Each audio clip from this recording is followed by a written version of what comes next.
طرف سے سب بھائی کو سلام اور چینل والوں کو بھی سلام۔ میری اس طرف گواہی ہے کہ ہم اپنے والد صاحب کو بڑی دیر سے تقریباً 15 سال سے کہہ رہے ہیں کہ یار بہت اسما لو، خدا کے آگے جھکو،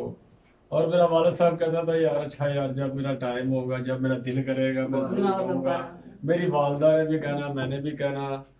اور جتنے خدا کے خادم آتے تھے انہوں نے بھی کہنا، اور پاسٹر نعمت صاحب اور ایلڈر نعمت صاحب کی بات مانی، خدا نے ان کو برکت دی اور ان کو خداوند نے پاک رو دیا، اور ان کو میرے والد صاحب کو کہا کہ بھائی بپتسمہ ہو لو اور خدا کی نجات میں آپ کو زندگی ملے گی۔ اور اب والد صاحب میرے نے بپتسمہ آج لے لیا ہے،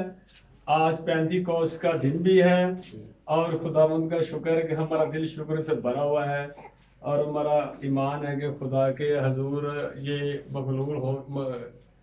مخصوص ہو چکے ہیں، اور یہ اب نئی زندگی گزاریں، اور یہ ان کے ساتھ خداوند کا پاک روح ان کے ساتھ رہے، یہ اپنی نہیں بلکہ خدا کی زندگی کے مطابق، آئین کے مطابق زندگی بسر کریں۔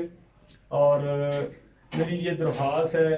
کہ جتنے بھی بہن بھائی ہیں جنہوں نے بپتسمہ لیا ہوا ہے، بپتسمے کا مطلب ہوتا ہے کہ خدا کے آگے چلنا، خدا کی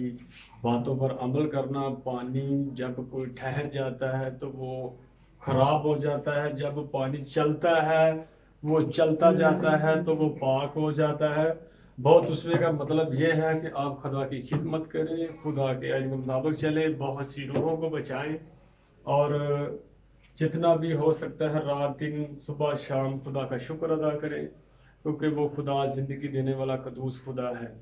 اور میں بھائی مقصود کے لیے بھی شکر گزار ہوں خداوند کے آگے کہ اس نے بھی آج خدا کے آگے اپنی گواہی شیئر کی کہ میں 40 سال سگریٹ پیے، اور اس نے آج چھوڑ دیے ہیں مہینے پہلا، اور اس نے بھی بپتسمہ لیا۔ خدا بھی اس کو بھی برکت دے، اور اس کو بھی خدا کے آئین کے مطابق زندگی بسر کرنے کا اگر فضل عطا کرے۔ پلیز صاحب ان کو بچائے، اور ہمارے جو پاسٹر ہیں نعمت صاحب، اور خداوند ان کو اچھا ان کا مالی بنائیں، اور ان کو یہ گوڈی کرتے رہیں، اور ان کو تربیت دیتے رہیں، تاکہ آج کا دن جو انہوں نے بپتسمہ لیا ہے، اس کا مطلب یہ نہیں کہ یہ بپتسمہ لیا اور انہوں نے چھوڑ دیا ہے، یہ اب ان کی ذمہ داری ہے، یہ پاسٹر نعمت صاحب کی ان کی ذمہ داری ہو گئی ہے، یہ ان کا درخت ہو چکے ہیں خداوند کے کلام کے مطابق، اور یہ ان کو تھوڑا بات پریڈ کرتے رہیں گے، سکھاتے رہیں گے، اور خداوند کی مہربانی سے یہ اچھا وقت آئے گا ان پر، مسیح یسوع کے نام سے آمین۔